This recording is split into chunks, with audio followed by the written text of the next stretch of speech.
जगत में प्रत्येक व्यक्ति को किसी ना किसी प्रकार की निर्बलता अवश्य होती।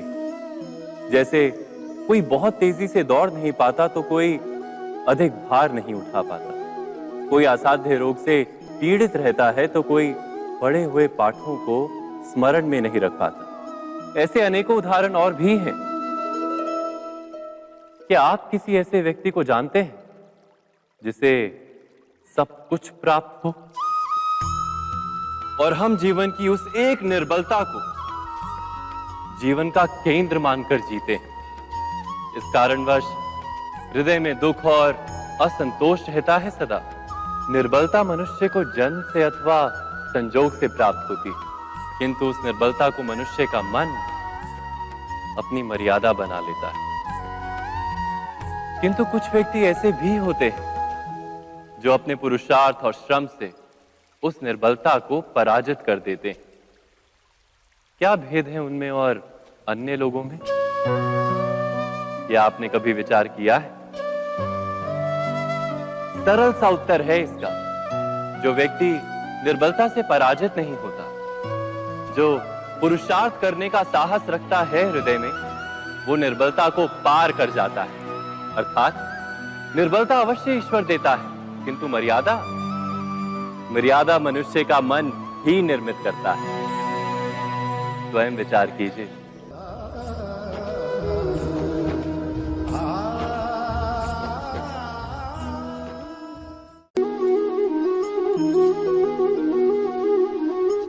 भविष्य का दूसरा नाम है संघर्ष। हृदय में आज इच्छा होती है और यदि पूर्ण नहीं हो पाती तो हृदय भविष्य की योजना बनाता है।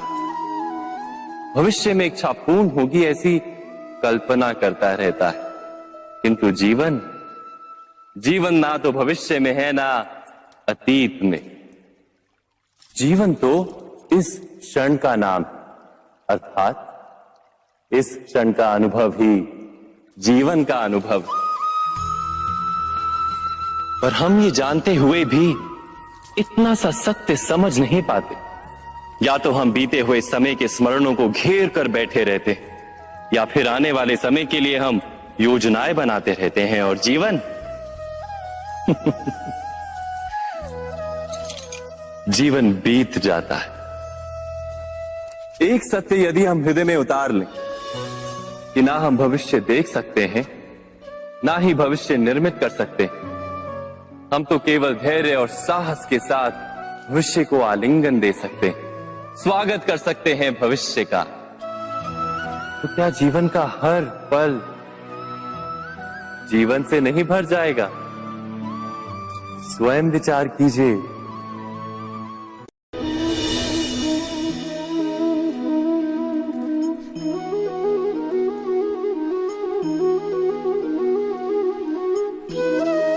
ज्ञान प्राप्ति सदा ही समर्पण से होती है, यह हम सब जानते हैं। किंतु समर्पण का वास्तविक महत्व क्या है?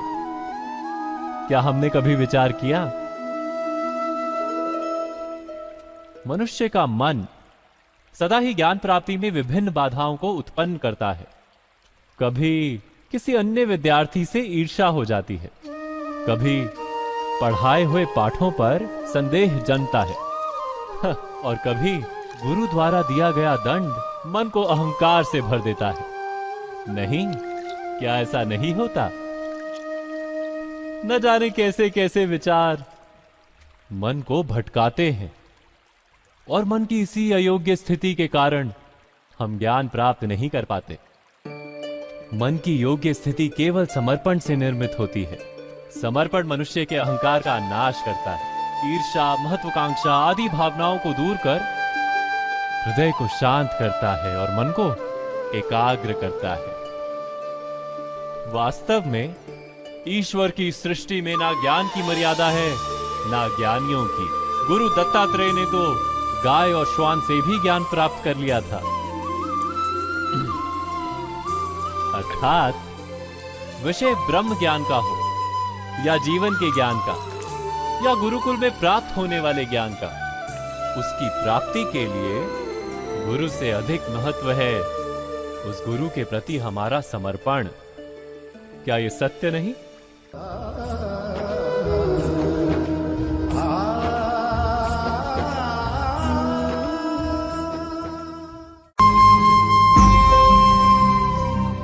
प्रत्येक मनुष्य के जीवन में ऐसा क्षण अवश्य आता है जब सारे स्वप्न, सारी आशाएं, सारे दृश्य ध्वस्त हो जाते हैं। जीवन के सारे आयोजन ही बिखर जाते हैं।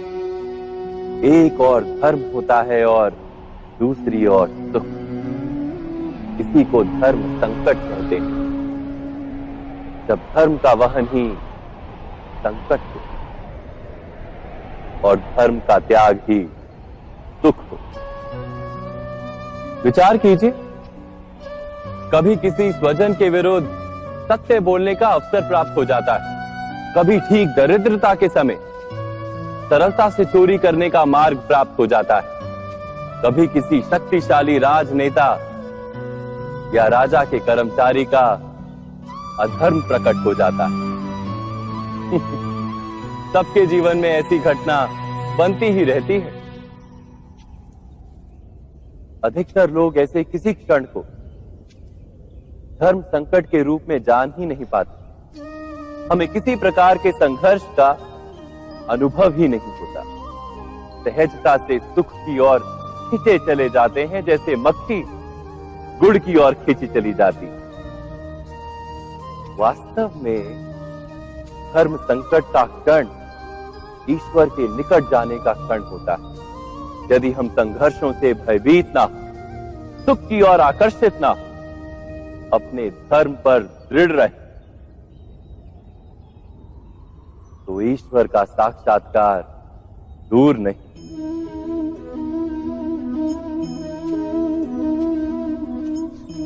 पवन से युद्ध करने वाला पत्ता यदि पेड़ से गिरता है तो भी आकाश की ओर उठता है। पवन से झुकने वाली घास वहीं भूमि पर रह जाती है। अर्थात धर्म संकट से यदि हम संकट को ही टाल दें तो सुख तो मिलता है, जीवन बढ़ता है, किंतु क्या चरित्र नहीं टूटता? क्या आत्मा दरिद्र नहीं हो जाती? क्या ईश्वर से अंतर नहीं हो जाता? स्वयं विचार कीजिए। दो व्यक्ति जब निकट आते हैं तो एक दूसरे के लिए सीमाएं और मर्यादाएं निर्मित करने का प्रयत्न अवश्य करते हैं। हम यदि सारे संबंधों पर विचार करें तो देखेंगे कि इन सारे संबंधों का आधार यही सीमाएं हैं जो हम दूसरों के लिए निर्मित करते हैं। और यदि अनजाने में भी कोई अन्य व्यक्ति इन सीमाओं को तोड़ता है तो उसी क्षण हमारा हृदय क्रोध से भर जाता है। इन सीमाओं का वास्तविक रूप क्या है? क्या हमने कभी विचार किया? सीमाओं के द्वारा हम दूसरे व्यक्ति को निर्णय करने की अनुमति नहीं देते, अपना निर्णय उस व्यक्ति पर थोपते, अर्थात किसी की स्वतंत्रता का अस्वीकार करते हैं। और जब स्वतंत्रता का अस्वीकार किया जाता है तो उसका हृदय दुख से भर जाता है। और जब वो सीमाओं को तोड़ता है तो हमारा हृदय क्रोध से भर जाता है। क्या ऐसा नहीं होता?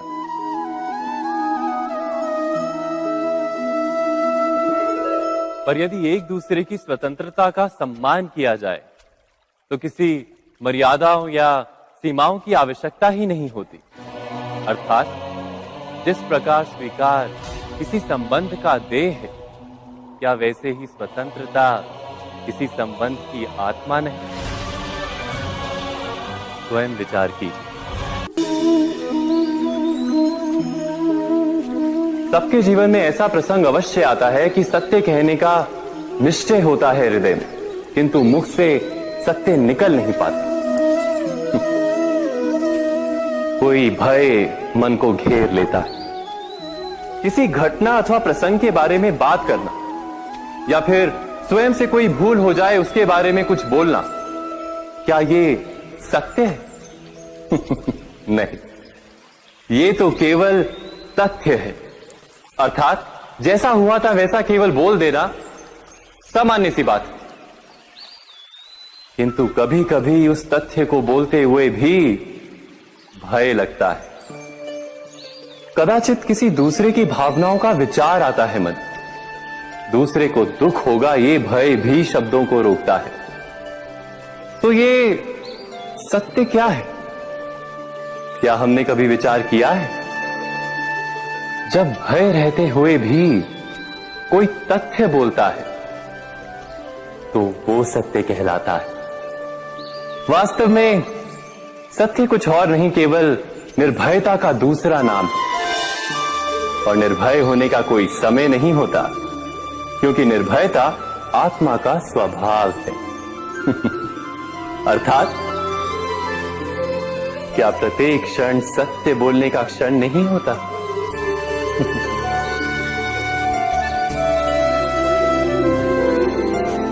स्वयं विचार कीजिए।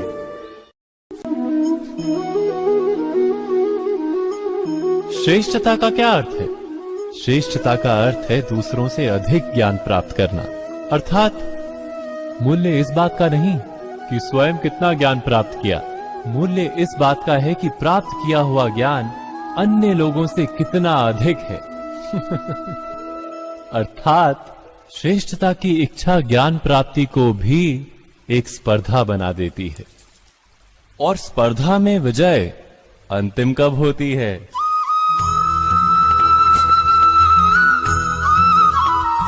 कुछ समय के लिए तो श्रेष्ठ बना जा सकता है, किंतु सदा के लिए कोई श्रेष्ठ नहीं रह पाता। फिर वही असंतोष, पीड़ा और संघर्ष जन्म लेता है। किंतु श्रेष्ठ बनने के बदले यदि उत्तम बनने का प्रयत्न करें तो क्या होगा? उत्तम का अर्थ है कि जितना प्राप्त करने योग्य है वो सब प्राप्त करना, किसी से अधिक पाने की इच्छा से नहीं, मात्र आत्मा की तृप्ति हेतु कुछ प्राप्त करना। उत्तम के मार्ग पर किसी अन्य से स्पर्धा नहीं होती, स्वयं अपने आप से स्पर्धा होती है। अर्थात उत्तम बनने का प्रयत्न करने वाले को देर अबेर सारा ज्ञान प्राप्त हो जाता है, बिना प्रयत्न के ही वो श्रेष्ठ बन जाता है। किंतु जो श्रेष्ठ बनने का प्रयत्न करता है वो श्रेष्ठ बने या ना बने, उत्तम कभी नहीं बन पाता।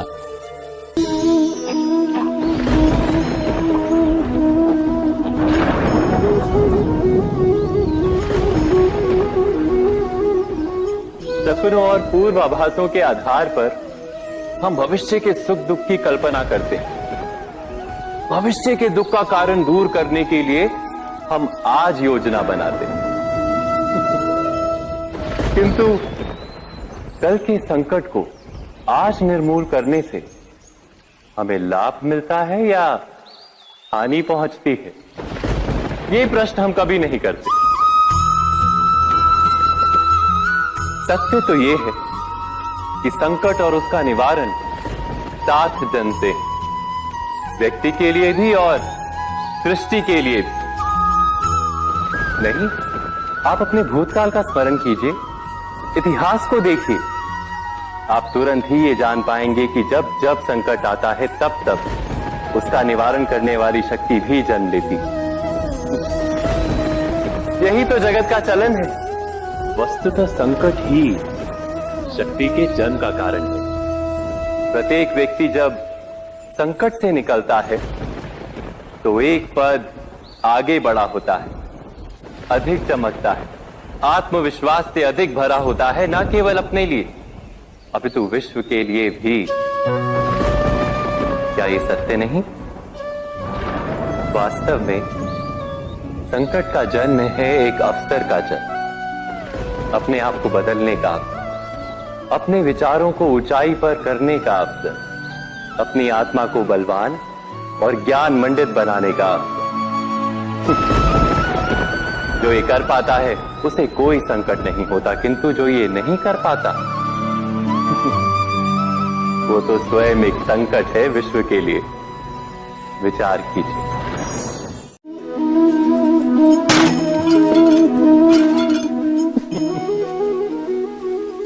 कभी कभी कोई घटना मनुष्य के जीवन की सारी योजनाओं को तोड़ देती और मनुष्य उस आघात को अपने जीवन का केंद्र मान लेता। पर क्या भविष्य मनुष्य की योजनाओं के आधार पर निर्मित होते हैं? नहीं। जिस प्रकार किसी ऊंचे पर्वत पर सर्वप्रथम चढ़ने वाला उस पर्वत की तलाई में बैठकर जो योजना बनाता है, क्या वही योजना उसे उस पर्वत की चोटी तक पहुंचाती है? नहीं। वास्तव में वो जैसे जैसे ऊपर चढ़ता है, वैसे वैसे उसे नई नई चुनौतियां, नई नई विडंबनाएं, नए नए अवरोध मिलते हैं।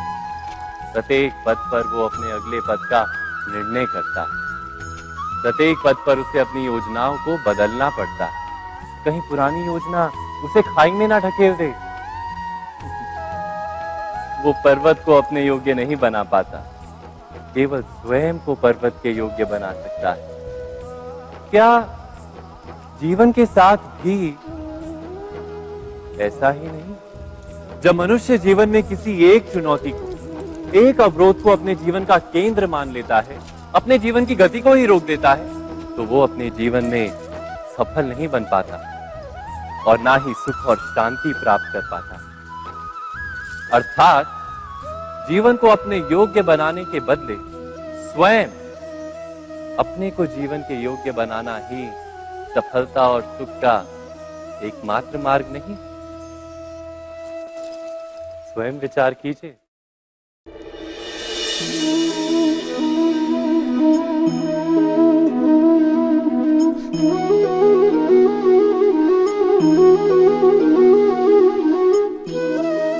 जीवन का हर क्षण निर्णय का क्षण होता है। प्रत्येक पद पर दूसरे पद के विषय में कोई निर्णय करना ही पड़ता है और निर्णय अपना प्रभाव छोड़ जाता है। आज किए गए निर्णय भविष्य में सुख अथवा दुख निर्मित करते हैं, ना केवल अपने लिए, अपने परिवार के लिए भी, आने वाली पीढ़ियों के लिए भी। जब कोई दुविधा सामने आती है तो मन व्याकुल हो जाता है, अनिश्चय से भर जाता है। निर्णय का वो क्षण युद्ध बन जाता है और मन बन जाता है युद्ध भूमि। अधिकतर निर्णय हम दुविधा का उपाय करने के लिए नहीं, केवल मन को शांत करने के लिए लेते हैं। पर क्या कोई दौड़ते हुए भोजन कर सकता है? नहीं।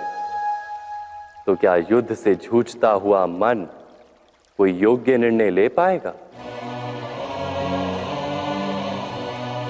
वास्तव में शांत मन से जब कोई निर्णय करता है तो अपने लिए सुखद भविष्य बनाता है, किंतु अपने मन को शांत करने के लिए जब कोई निर्णय करता है तो वो व्यक्ति भविष्य में अपने लिए कांटों भरा वृक्ष लगाता है। स्वयं विचार कीजिएगा।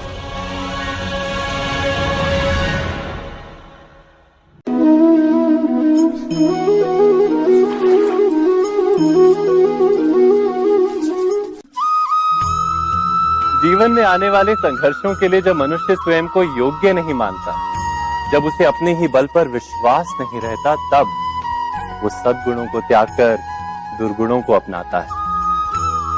वस्तुतः मनुष्य के जीवन में दुर्जनता जन्म ही तब लेती है जब उसके अंतर में आत्मविश्वास नहीं होता।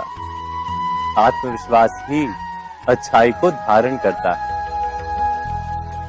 ये आत्मविश्वास है क्या?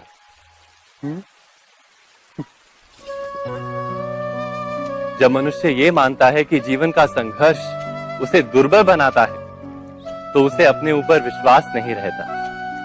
वो संघर्ष के पार जाने के बदले संघर्ष से छूटने के उपाय ढूंढने लगता है। किंतु जब वो ये समझता है कि ये संघर्ष उसे अधिक शक्तिशाली बनाते हैं, ठीक जैसे व्यायाम करने से देह की शक्ति बढ़ती है, तो प्रत्येक संघर्ष के साथ उसका उत्साह बढ़ता है।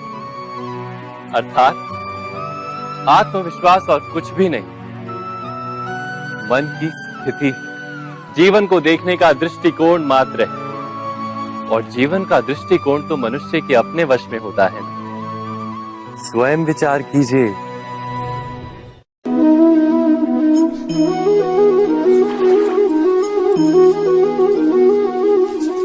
पिता सदा ही अपने संतान के सुख की कामना करते, उनके भविष्य की चिंता करते रहते।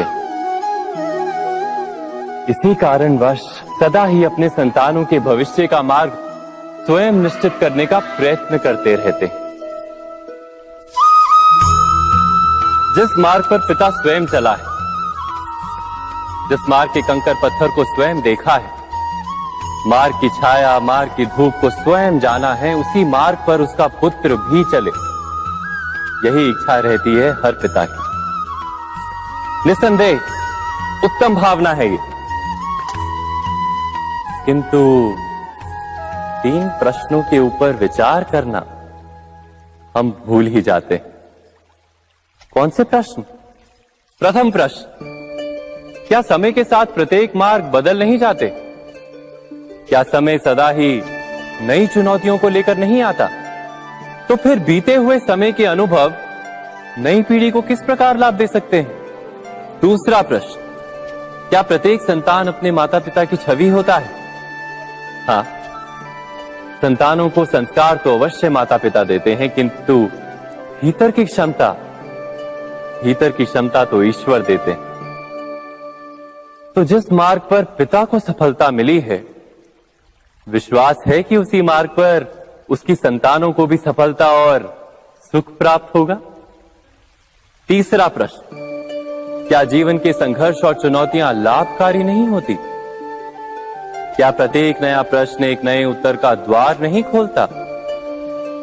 तो फिर संतानों को नए नए प्रश्नों, संघर्षों और चुनौतियों से दूर रखना, ये उनके लिए लाभ करना कहलाएगा या हानि पहुंचाना?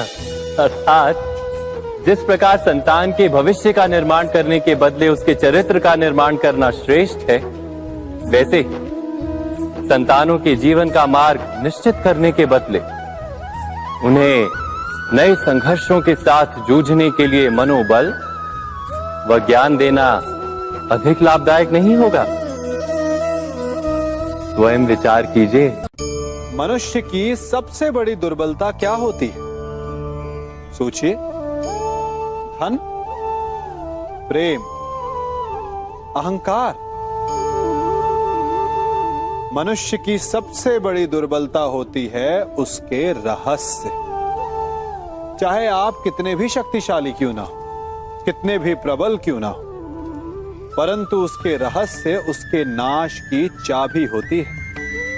इसलिए यदि प्रबल रहना है, शक्तिशाली रहना है, समर्थ रहना है, तो अपने रहस्य को किसी को भी ना बताएं, ना मित्र को और ना ही शत्रु को, क्योंकि समय पड़ने पर कब कौन शत्रु हो जाए ऐसा कहना संभव नहीं।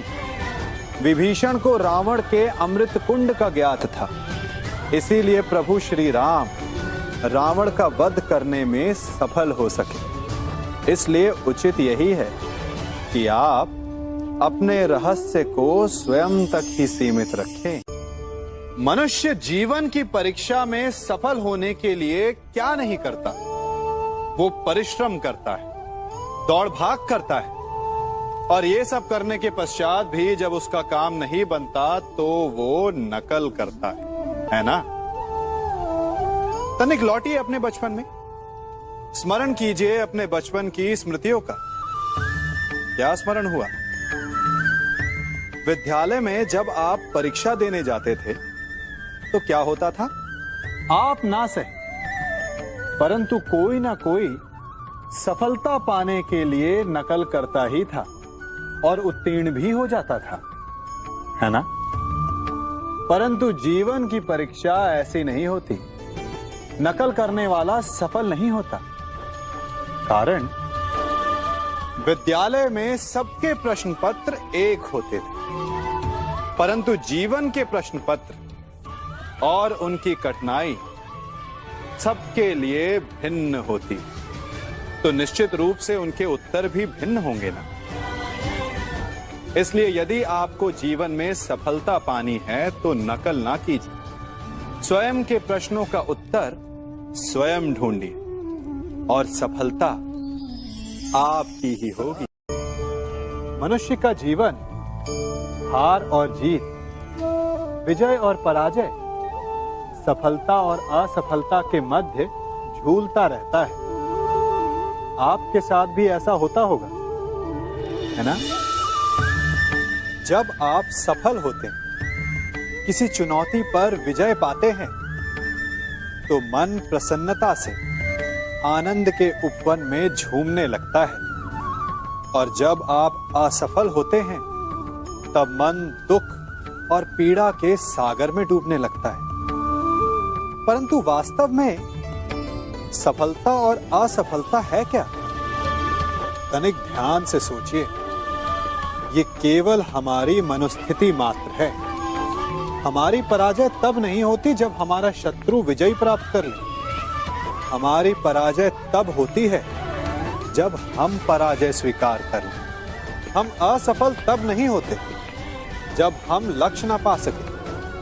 हम असफल तब होते हैं जब हम प्रयास करना बंद कर दें। इसलिए प्रयास करते रहें और हार ना मानें, क्योंकि जिस दिन आप हार स्वीकारना बंद कर देंगे, जीत आपके चरणों में होगी।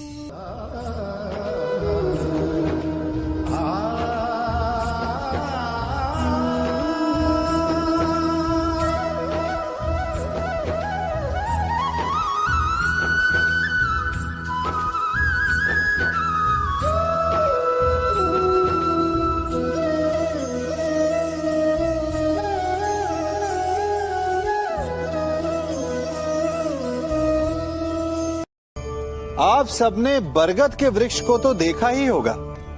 क्या आपको ज्ञात है, बरगद के वृक्ष के बीज का आकार राई से भी छोटा होता है। परंतु बरगद का वृक्ष संसार के महाकाय वृक्षों में जाना जाता है।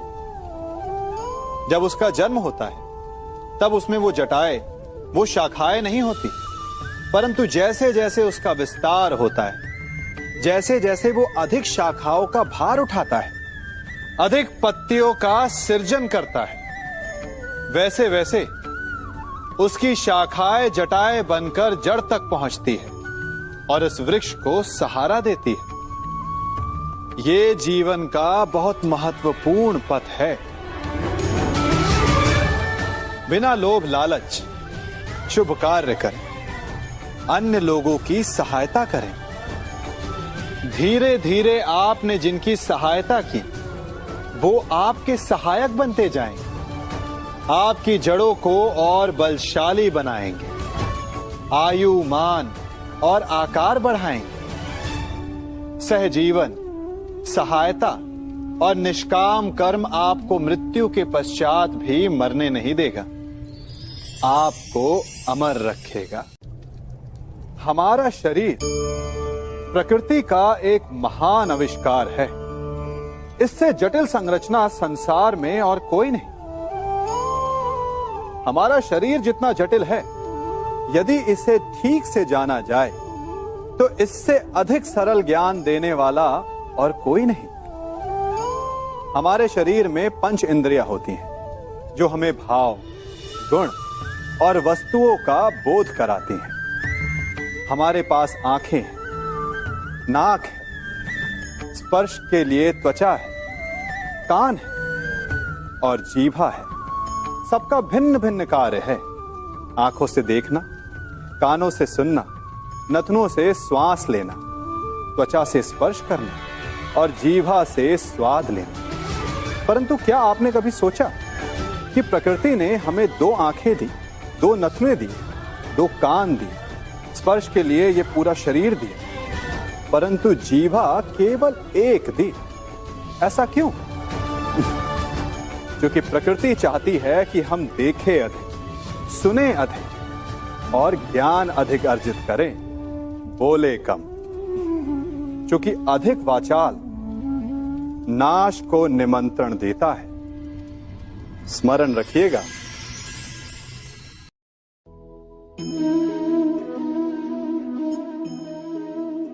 ये सदा यही कहते आए कि यदि आगे बढ़ना है तो अपनों का साथ दो। सत्य कहते हैं, अपनों का साथ देना ही चाहिए, परंतु साथ देने से पूर्व ये अवश्य पहचान लेना चाहिए कि अपने हैं कौन। क्या अपने वही होते हैं जिनके साथ हमारा रक्त संबंध होता है, या अपने मित्र?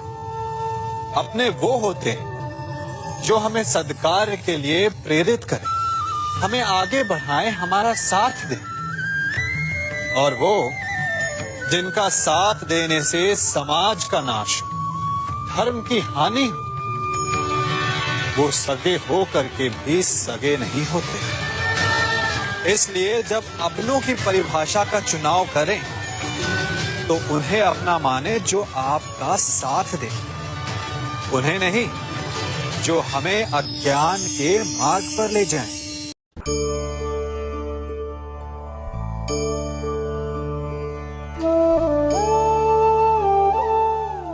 आप जिनसे प्रेम करते हैं सदा उनके समीप रहना चाहते हैं, नहीं चाहते कि कभी अपनों से दूर होना पड़े, बिछड़ना पड़े। परंतु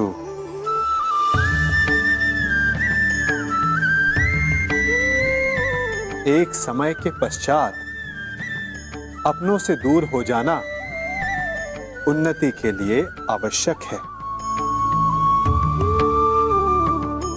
आप माता पिता हैं ना, यदि आप अपनी संतान के जीवन के हर पग पर उनका मार्गदर्शन करते रहेंगे तो आपकी संतान स्वयं मार्ग चुनना कैसे सीखेगी, मार्ग के कांटों से स्वयं को बचाना कैसे सीखेगी। इसीलिए एक समय के पश्चात अपनों से बनाई गई दूरी सदा लाभदायक रहती है। आज मैं आप सबको एक कथा सुनाता हूं। एक दिन प्रातः एक व्यापारी अपने घर से निकला।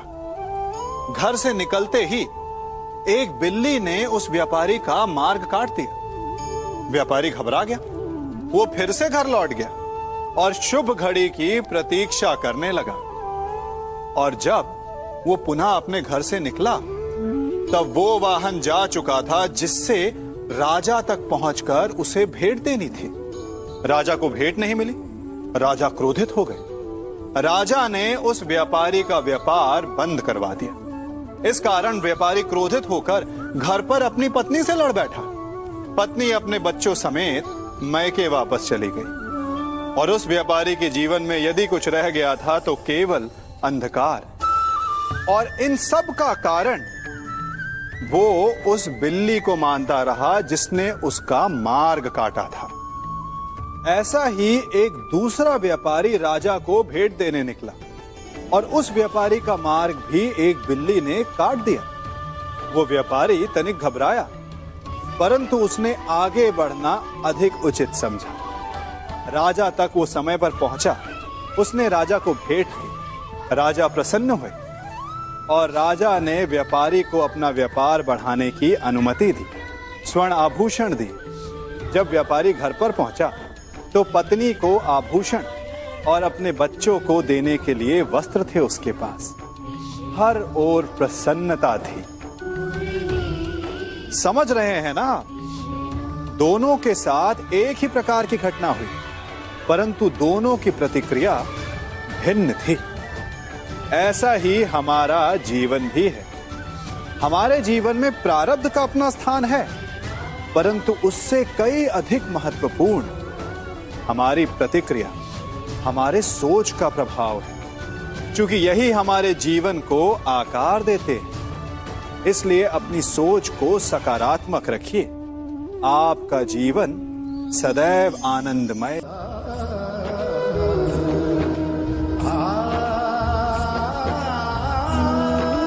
हम सभी अपने जीवन में कोई ना कोई कार्य करते हैं। कार्य करते हैं तो थकान की अनुभूति होती है, और यदि थकान ना उतरे तो कार्य करने का मन नहीं करता। हम आशा करते हैं कि कदाचित एक दिन में 24 के स्थान पर 26 घंटे होते तो आराम करने के लिए हमें और अधिक समय मिल जाता।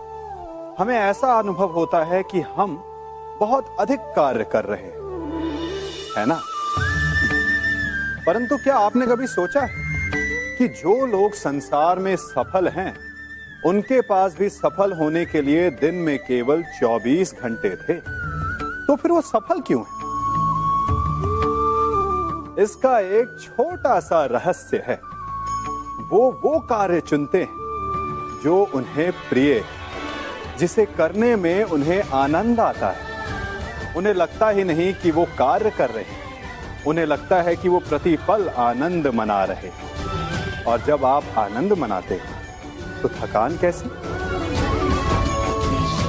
इसलिए यदि आप जीवन में कोई भी कार्य करें तो वो आपके मन को भाना चाहिए, या जो कार्य आप कर रहे हैं उसे अपने मन को भा देने दो। सफलता आपको मिलेगी। कभी सोचा है हमारा जीवन भी उस रेत की घड़ी की भांति है? जो रेत नीचे गिर चुकी है वो हमारा अतीत है, जो अब भी ऊपर है वो हमारा आने वाला भविष्य है, और वर्तमान ये संकुचित स्थल है जहां से धीरे धीरे करके रेत गिर रही है। अर्थात हमारे पास जीने के लिए यही एक क्षण है। उसका उपयोग कैसे करना है ये हम पर निर्भर करता है। जो बीत गया उसका दुख मनाना है, या जो भविष्य में होने वाला है उसकी प्रतीक्षा में क्रोध करना है। सब कुछ करने के लिए यही एक क्षण है। प्रसन्न रहना है तो उसके लिए भी यही एक पल है। प्रतीक्षा करते रहोगे तो ये पल भी भूतकाल में बदल जाएगा। इसलिए आनंद के लिए, परोपकार के लिए प्रतीक्षा ना कीजिए। आपके पास जो पल है उनका भरपूर सदुपयोग कीजिए, क्योंकि इस घड़ी को पलटकर आप फिर से समय अवश्य गिन सकते हैं, परंतु अपना बीता हुआ समय आप वापस नहीं लौटा पाएंगे।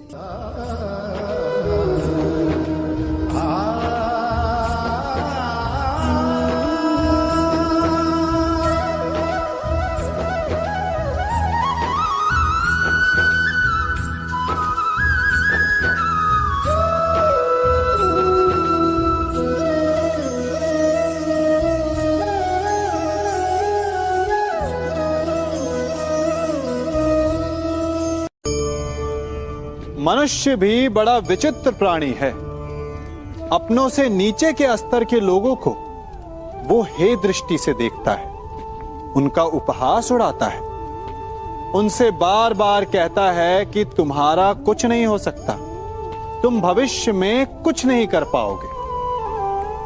जब मनुष्य के पास धन, संपत्ति, मान होता है तो वो दूसरों का आदर नहीं करता, परंतु वो एक बात भूल जाता है कि उससे भी अधिक शक्तिशाली कोई अस्तित्व में है, और वो है समय।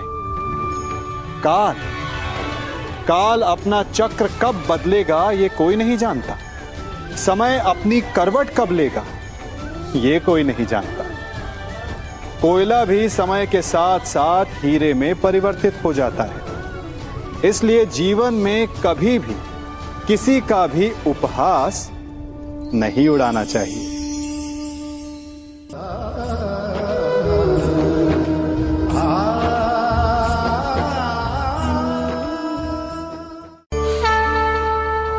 गर्व, अभिमान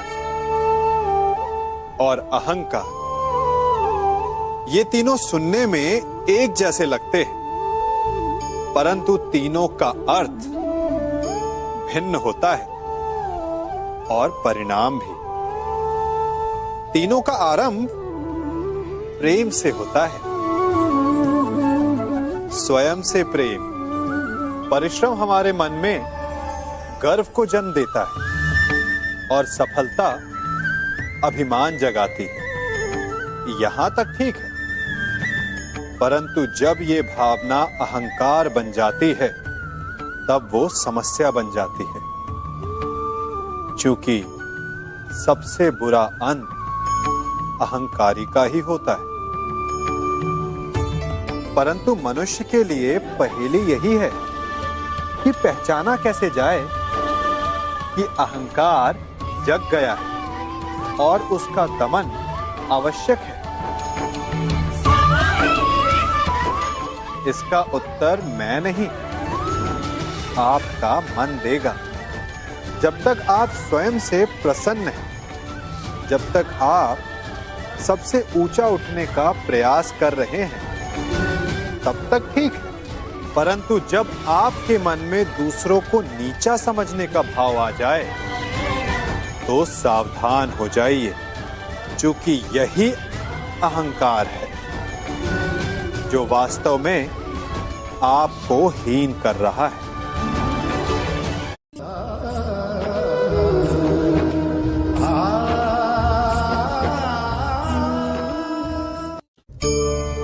आज मैं आप सबको एक कहानी सुनाता हूं। एक दिन गोकुल में दो व्यापारी आए।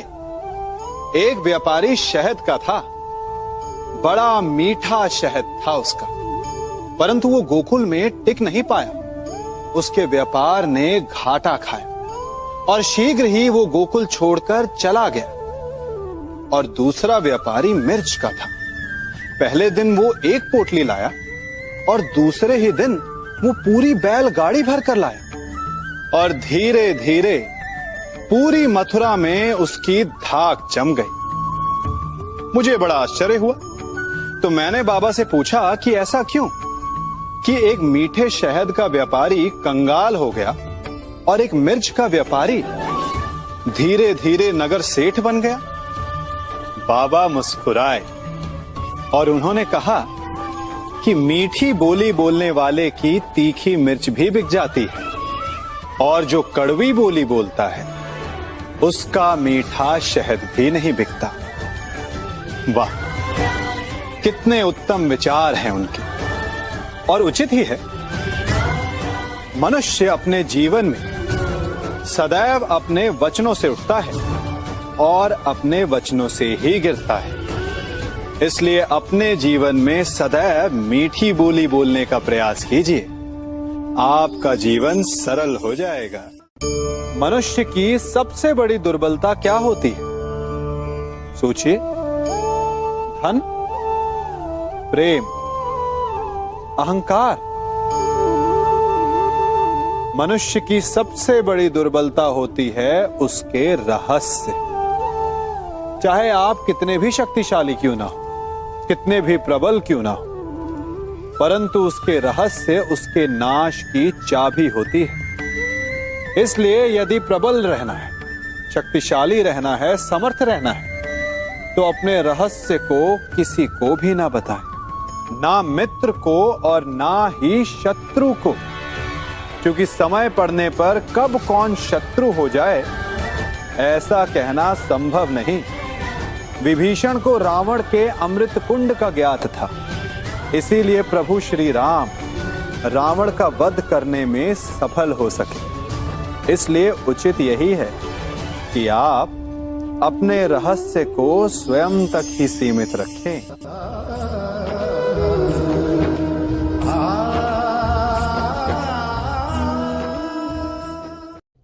युवा अवस्था भी हमारे जीवन का कितना सुंदर काल होता है ना। बाहु में बल, मन में कुछ बड़ा कर जाने की चाह, आंखों में भविष्य के सुंदर और कोमल सपने। और इसी अवस्था में मनुष्य के भीतर पनपता है प्रेम। किसी को देखकर उस पर मन मोहित हो जाता है और फिर मनुष्य अपना सब कुछ उस पर न्यौछावर कर देना चाहता है। फिर प्रेम की परिणति होती है विवाह में। क्यों? सबको अपने खट्टे मीठे संस्मरण स्मरण हुआ है ना। परंतु यहीं से अधिकतर माता पिता और संतान के मध्य विचारों का विरोध प्रारंभ हो जाता है। संतान को लगता है कि उसका चुना जीवन साथी ही उसके लिए उपयुक्त है, और माता पिता को लगता है कि संतान अनजाने में भूल कर रही है। संतान का तर्क होता है कि उसे विवाह किससे करना है, ये उसका अधिकार है, और माता पिता का तर्क ये होता है कि अब भी जीवन साथी चुनने की समझ संतान में है ही नहीं। तो इस अवरोध को काटा कैसे जाए, उचित निर्णय कैसे लिया जाए? इसका एक ही मार्ग है, अपने उत्तरदायित्व का भान और अपनों से बड़ों के मापदंडों का भान। विवाह करने से पूर्व ये जान लेना आवश्यक है कि विवाह केवल अपने प्रेम को पाने का मार्ग नहीं है, अपितु विवाह से जीवन का एक नया द्वार भी खुलता है, और हर नए जीवन के साथ नए उत्तरदायित्व भी होते हैं। और यदि इन उत्तरदायित्वों को समझकर निर्णय लिया जाए तो विश्वास कीजिए, आपका दाम्पत्य जीवन आनंद से भरा रहेगा, और आपको कभी ये पछतावा नहीं होगा कि आपने कोई अनुचित निर्णय लिया।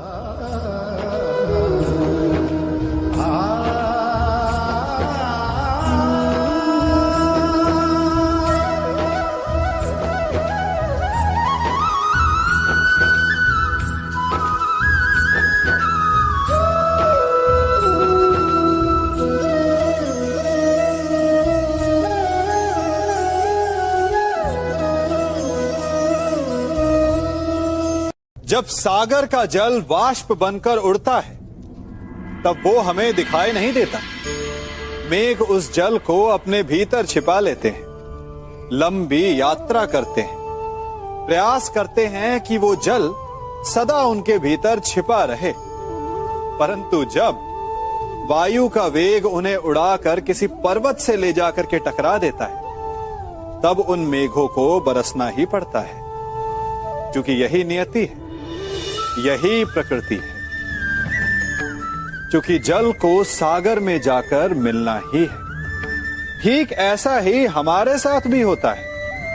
हम सत्य को अपने मन के मेघों में चाहे जितना छिपाने का प्रयास कर लें, परंतु समय की आंधी उसे वास्तविकता के पर्वत से ले जाकर के टकराकर हमारे समक्ष ले ही आती है। जिस भय के कारण आप सत्य को सामने नहीं लेकर आना चाहते, एक दिन वही भय हमारे समक्ष आकर खड़ा हो जाता है, और फिर हम लाचार हो जाते हैं, क्योंकि हमने उस भय का सामना करने की तैयारी नहीं की होती। इसलिए सत्य से भागे नहीं, उसे छिपाए भी नहीं, उसे स्वीकार करें। भविष्य की बड़ी विपत्ति से बच जाएंगे।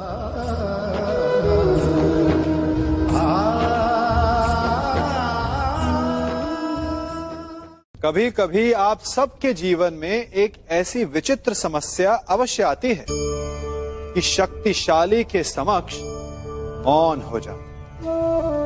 कि उस शक्तिशाली से विवाद करने से बचने के लिए आप मौन रह जाते। मानता हूं, ऐसा करने से आप एक विवाद से बच जाते, एक संघर्ष से बच जाते, परंतु ऐसा बचाव एक बड़े संघर्ष को जन्म दे देता है। कैसे? हमारा मौन रहना अनजाने में उसका समर्थन बन जाता है, और वो स्वयं को अधिक शक्तिशाली अनुभव करता है, और यहां से हमारा दमन प्रारंभ हो जाता है। एक के बाद एक हम अन्याय में अनचाहे रूप से सम्मिलित होते चले जाते हैं। तो इसका तोड़ क्या है? ये समझने के लिए ये जानना आवश्यक है कि ऐसी कौन सी बात है जो आपको विरोध करने से रोकती है। ये सामने वाले की शक्ति नहीं जो आपको रोकती है, ये आपके भीतर छिपा भय है जो आपको रोकता है। हाँ, कभी कभी भय आपकी सुरक्षा अवश्य कर सकता है, परंतु साथ साथ ये भी जानना आवश्यक है कि ये भय ही है जो आपको मौन भी रखता है, इसलिए अपने मन से भय को निकालिए और खुलकर अनीति का, अन्याय का विरोध कीजिए और फिर देखिएगा आपका मन कितना मुक्त, कितना हल्का अनुभव करेगा।